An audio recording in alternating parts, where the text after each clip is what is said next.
அதுக்கு முன்னாடியே அதே சேர்மன கொடியேற்றத்துல வச்சுட்டு போய் என்ன பேசுறாங்க தெரியா உன் வேலையை முடிப்பாரு, என் வேலையை நாங்க பார்க்கிறோம். இதான் என்னுடைய நிலைப்பாடு. விடுதலை சிறுத்தைகளை கட்சியை பொறுத்தவரை நீங்க யாருக்கும் அந்த பணம் கொடுத்துட்டு வாங்கிட்டான், அதை கொடுத்துட்டு நீங்க வாங்கிட்டான் அப்படிங்கிற கெட்ட பேர் ஏற்படக்கூடாதுங்கிறது ரொம்ப தெளிவா இருக்கும். இந்த பள்ளி கட்டிடங்கள் மற்றும் இதர கட்டிடங்கள், பள்ளி கட்டிடம் மொத்தம் 17 ரெண்டு கொடுத்துருக்காங்க.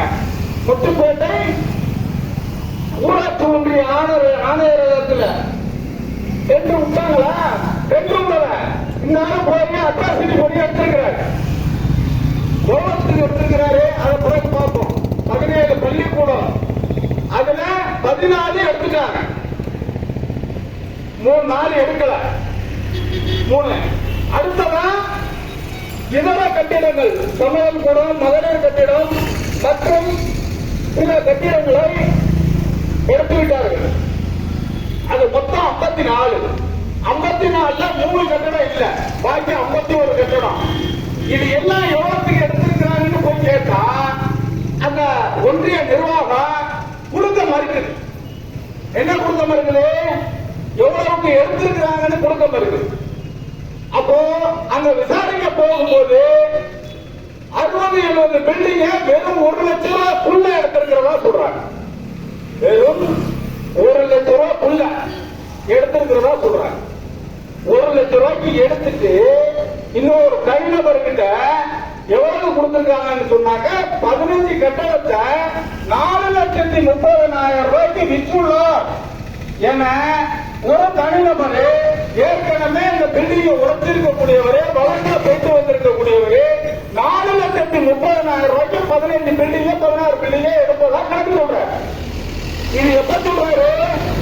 ஒன்றிய அளவுல அந்த வீடியோ ஒரு கூட்டம் போடுறாரு, சமாதான கூட்டம்னு சொல்றாரு. அந்த கூட்டத்தில் அவர் சொல்றாரு, இல்லன்னா எனக்கு தெரியாது. அங்க சொன்னது கொஞ்சம் பில்டிங் தான் நான் எடுத்திருக்கிறேன், எல்லா புத்துப்பள்ளியில் உள்ள அனைத்து பில்டிங்கும் நான் எடுக்கல. அந்த கொஞ்சம் பில்டிங்க நான் 4,30,000 ரூபாய்க்கு நான் வாங்கியிருக்கிறேன் அப்படின்னு சொல்றாரு. அதுல என்ன குறிப்பிடுறாரு? அந்த அனுமதி இல்லாத கட்டிடம் உடைக்கப்பட்டிருக்கிறதா சொல்லப்படுது. அந்த அனுமதி இல்லாத கட்டிடத்தையும் இவர் காசு கொடுத்து என்கிட்ட ஆர்டர் இருக்கு அப்படின்னு சொல்லி இவர் பணம் வாங்கிக்கிட்டு தான் இடிக்க சொன்னார் அப்படின்னு அவர் தெளிவா சொல்றார்.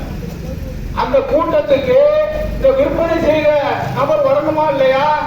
ஒரு 15-16 கட்டடத்தை 4,30,000 ரூபாய் கொடுத்து வாங்கி இருக்கிறீன்னு சொன்னா, வித்திருக்கிறேன்னு சொன்னா, அந்த கட்டிடத்தை ஊராட்சி ஒன்றிய இன்ஜினியர் எவ்வளவு மதிப்பீடு போட்டாங்க? மொத்தமாவே 70 பில்டிங் குறையாம உள்ள பில்டிங் 1 லட்சம் ரூபாய்க்குள்ள நீ டெண்டர் வச்சு வித்துவிட்டு இத 15 பில்டிங் 4,30,000 ரூபாய்னா அதை 4ஆ கூட்டினா கூட நன்னாங்க 16 லட்சம் ரூபாய். நீ 16 லட்சம் ரூபாய்க்கு விற்பனை செய்திருக்கிற. அப்ப கூட்டு கொள்ளையில ஈடுபட்டியா இல்ல தனிப்பட்ட முறையில அதிகாரத்தை பயன்படுத்தி நீ அந்த கட்டிடங்கள் எல்லாம் உடைச்சியா? அதான் கேள்வி. நல்லா புரிஞ்சுக்கணும். இந்த ஊராட்சியில் உள்ள இன்ஜினியர் என்ன மதிப்பீடு செய்யறார்? ஊராட்சியில் உள்ள இன்ஜினியர் எப்படி தெரியுமா மதிப்பீடு செய்யறாரு? ஊராட்சியா இருந்தாலும் பேரூராட்சியா இருந்தாலும் சரி, இன்ஜினியர் எப்படி தெரியுமா மதிப்பீடு செய்யறாங்க? பழைய பில்டிங்க வெள்ளை அடிக்கிறதுக்கு 30,000 ரூபாய் ஆனிச்சுன்னா 3 மடங்கு கூட 1 லட்சம் ரூபாய் 90,000 ரூபாய் கிட்ட மதிப்பீடு போடுறாங்க. அதுக்கு பேச்சுவர்க்கு செலவுன்னு சொல்லிட்டு 90,000 ரூபாய் போடுறாங்க. எங்க ஊர்ல ஒரு நூலகம் ஒண்ணு பெயிண்ட் அடிச்சு கிடக்கு, 1,01,500 ரூபாயோ என்னமோ அங்க பெயிண்ட் அடிச்சு கிடக்கு.